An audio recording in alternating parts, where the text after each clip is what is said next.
Deci fix acum aproape un an mi-am luat noua mea mașină GLC Coupé 2017, adică pe data de 13 iunie 2023 mi-am achiziționat un GLC Coupé 2017 și astăzi, chiar dacă sunt netuns și este foarte cald afară și suntem într-o pădure aproape de Radovan, m-am gândit să îmi iau o altă mașină. De ce? Pentru că am vrut să schimb mașina pe care am avut, adică GLC-ul, cu o altă mașină, puțin mai sport, puțin mai de altă clasă, dacă se poate spune așa. Este vorba de un model care mie mi-a plăcut foarte, foarte mult și l-am căutat de ceva timp, cam de o lună, două, dacă nu mă înșel, și am avut mai multe variante. Am avut varianta clasică de model, adică care nu era cupe, dar eu am ales să-mi iau cupeul de la această mașină și această mașină este...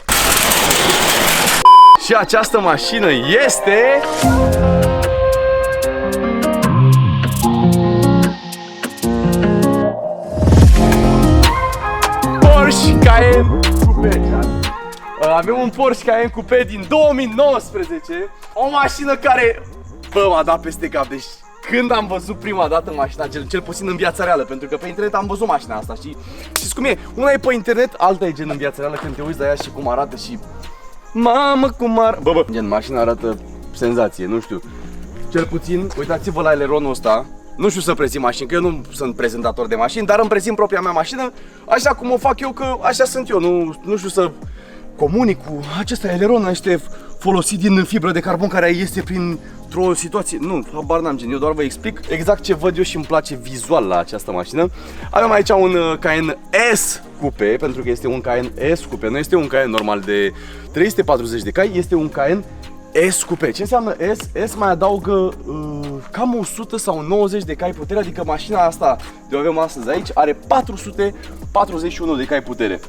Vine cu evacuarea standard, nu are sport exhaust, gen, este evacuarea normală, o să o vedeți, o să o auziți mai târziu. Nu se aude forță, dar se aude tare, gen, la viteze, cu toate că nu avem unde să dăm cu viteză, se aude tare la viteză, gen. Avem aici niște jante, pe 22, mă scuzați că sunt îmbrăcat așa, chiar n-am avut.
Ceea ce e un beneficiu. Ce să vă zic la interior, că interiorul e tare, gen. Adică hai să-i dăm o cheie.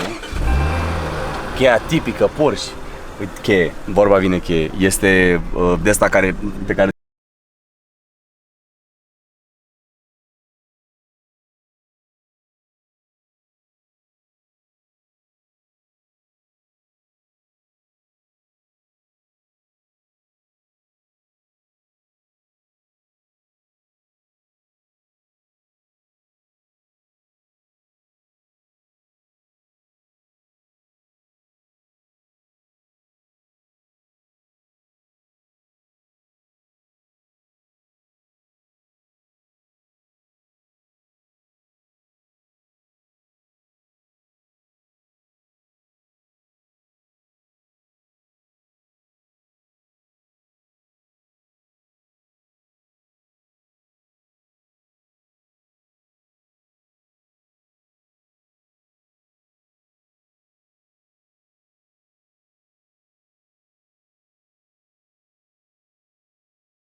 3 moduri de selectare la scaune, adică să ne putem face scaunele cum vrem. Nu știu dacă ați observat, dar am preluat eu camera. Haideți să vă mai arăt ceva ce nu s-a văzut. Avem toate modurile pentru scaunele pe care le avem aici, lișa. Chestia asta care mie personal îmi place foarte maxim pe scaunele tip scoică. Hai, vină după mine. Bă, dar ce dracu să ăștia avere? În caz să te colezi, să te ții de ele? Da, trebuie să te deții de ele în cazul în care, știi ce zic, bagi un 2000 la oră, bă. Haideți să vă arăt acum partea de suspensii, pentru că din câte... Să vă prezint eu, că dacă tot filmezi tu, deci avem aici partea de suspensii. Bun. Și haideți să vă prezint și partea de suspensii pentru cine nu a înțeles care e treaba cu suspensia pneumatică. Avem aici mașina pe suspensia low, adică ea acum e pe Sport Plus, cum ar veni și este destul de joasă. Puteți să vedeți și în spate și în față. Și ia vedeți cum se ridică. Bun. Acum avem mașina pe modul low, adică e destul de joasă. Și acum nu o să dau nici pe medium, nici pe high, o să dau pe terrain. Practic modul care o ridică cel mai sus. Și din acest moment, mașina ar trebui să se ridice. Eu deja mă uit în oglindă. Dau seama că se ridică. Durează, pentru că odată se ridică spatele, odată se ridică fața.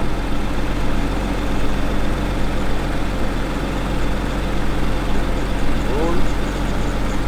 În bord încă mi-apare că se ridică. Și acum este ridicată max. Acum o să cobor și eu. Să vedem. Mamă, dar coborâm mai greu acum. Altceva. Adică, deci de mult la cam, n-am făcut testul, sincer. Dar avem 4 cu 3, avem 7 degete care ne încap când mașina este pe modul terrain, adică este destul de ridicată și arată destul de bine. Și acum hai să vedem pe low care ar fi diferența, gen la degete, dacă ar fi să măsurăm. Filmăm acest clip pe 1 iunie, este niște copii. Vorbim de degețele, calculăm în degețele nivelul. Vreau stai că pot să cobor acum din mașină ca să se coboare și mai... Adică stai că s-ar coboră mai ușor dacă aș fi înăuntru. Dar haideți să o lăsăm să-și facă damblaua. Ia să vedem. Puteți să vedeți cum se lasă puntea față întâi. Se lasă destul de repede, sincer. Acum se lasă puntea spate. Bă, filmează mașina, nu pe mine. Și acum calculul ăla derimetric. Putem să băgăm 3 degete sau putem să forțăm 4, deși nu intră 4. Deci avem 4 degete în plus pe care le putem băga dacă ridicăm așa pe teren. Deci uitați-vă cât de tare e chestia asta cu suspensia pneumatică. Bă, per total, nu știu ce să vă mai prezint la mașină. Tocmai de asta îmi doresc ca acest clip să fie, cum ar veni, e o introducere a mașinii, știi? O introducere a mașinii pe canal, până la urmă, pentru că fiecare mașină pe care am luat-o am încercat să fac ceva cu ea pe YouTube, să facem un mini proiect, să ne bucurăm de ea cu toții, dar dacă n-ar fi muști, ar fi senzațional. Bineînțeles, salut toți membrii mei care văd contentul înainte de a fi publicat. Ce să vă mai cer? Tot ce v-aș putea cere să vă abonați și voi la acest canal dacă v-a plăcut acest videoclip. M-ar ajuta enorm de mult, orice subscribe din partea voastră m-ar ajuta enorm să ajungem și noi la 500.000 de abonați. Și să apăsați butonul de like să facem și noi 15.000 de like-uri pentru acest videoclip, chat. Pentru că mie mi se pare că mașina asta merită 15.000 de like-uri, dacă nu chiar mai multe, ca să facem content mare cu ea. Și vă rog din suflet, lăsați în comentarii ce tip de content vreți să facem cu această mașină, pentru că avem o grămadă de chestii de făcut cu această mașină, credeți-mă. Aștept părerile voastre în comentarii și ne auzim data viitoare. Vă pup pe toți!